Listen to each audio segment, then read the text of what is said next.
Today we're learning Chapter 10, Water for Plants and Animals. In this chapter, we're going to learn water sources for animals and the adaptation made in plants and animals for efficient use of water. Here's a warm-up for you. Jay and his family went for a desert safari. He could see plants and trees that look very different from the ones he sees near his home. Do you know why the trees and plants look different in the desert?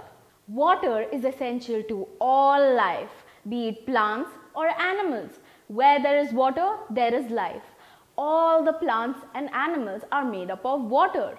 In fact, plants contain more water in their bodies than animals. Most of the plants are from 90 to 95% water. Here's a tidbit for you. About 96% of a cucumber is plain water. Importance of water to both plants and animals. Water is used by animals to digest their food. Water regulates the body temperature of animals. Animals also use water to clean their bodies. Plants use water to transport the nutrients in their bodies. Water helps regulate the body temperature of plants. Plants take in water through their roots and green leaves use it to make their own food. Sources of water. Animals and plants depend on the natural sources of water. Animals take in water by drinking and eating food. Animals drink water from rain, ponds, lakes, rivers, etc. As all food items contain some amount of water, animals get their water when they eat their food. Pets and domesticated animals get water through their masters. Long ago, animals lived in a habitat which had ample food and water to meet their needs. But what happens when there is a drought or less rainfall? Animals move to newer places to find water. Even domestic animals which are stray constantly are in search of food and water. Plants get water through dew, irrigation and rainfall. Plants mostly depend on rainwater and underground water. Plants and trees that are raised by farmers get a regular supply of water. Do you know how animals and plants lose water from their bodies?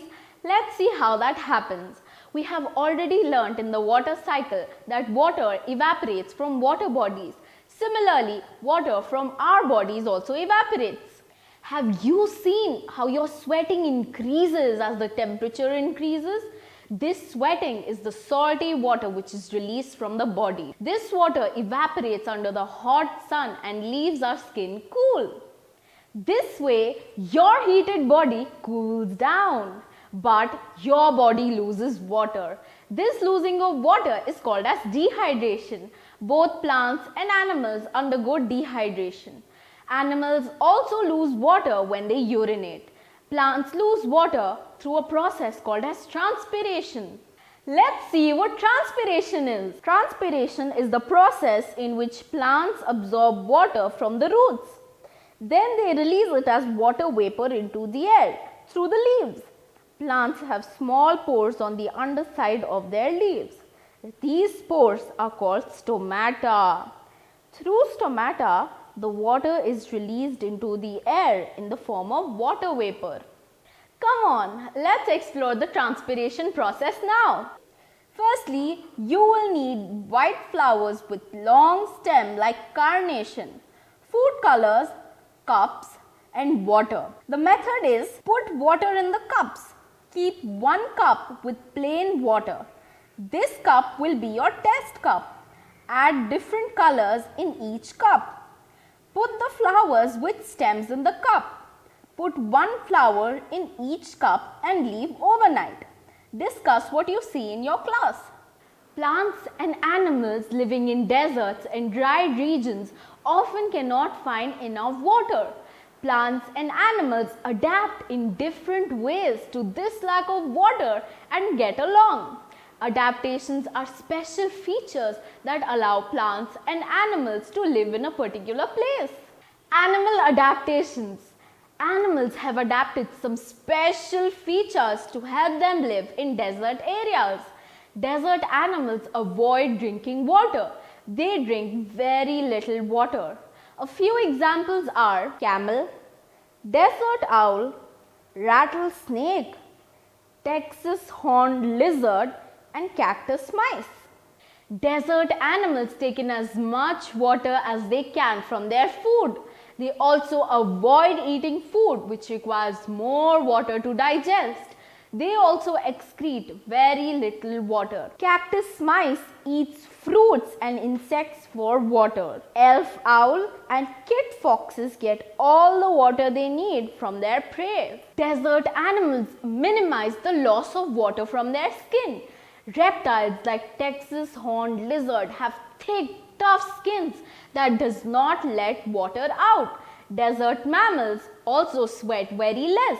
Desert animals store fat in their bodies. This fat helps them keep their body cool. Plant adaptations. Plants that grow in desert areas have very long roots to find water from the very deep. As water is lost through the leaves, desert plants have thin and hard leaves. Cactus has spines instead of leaves. Some plants also store water in their stems instead of leaves to avoid loss of water. Elephant trees have thick trunks that can store water for several days. The trees and leaves have waxy coating to avoid loss of water. Desert plants flower mostly during rains. Desert plants are adapted to live on very little water. Desert sage is a shrub that does not need water after it has grown well. Let's think. Desert animals and plants can only live in dry and arid areas. Why do we not see a cactus or a rattlesnake everywhere? This is because the plants and animals that have adapted themselves to live in a particular environment can only survive there and not in any other place. For example, a cactus has been adapted to store water in its body.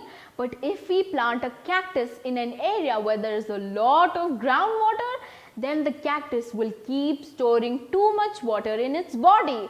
Then the plant will drown with the excess water in its body. Here's a science top-up. Have you seen a dog panting after running or when it is too hot? Dogs pant because they cannot sweat like us. So, when dogs are heated, they pant.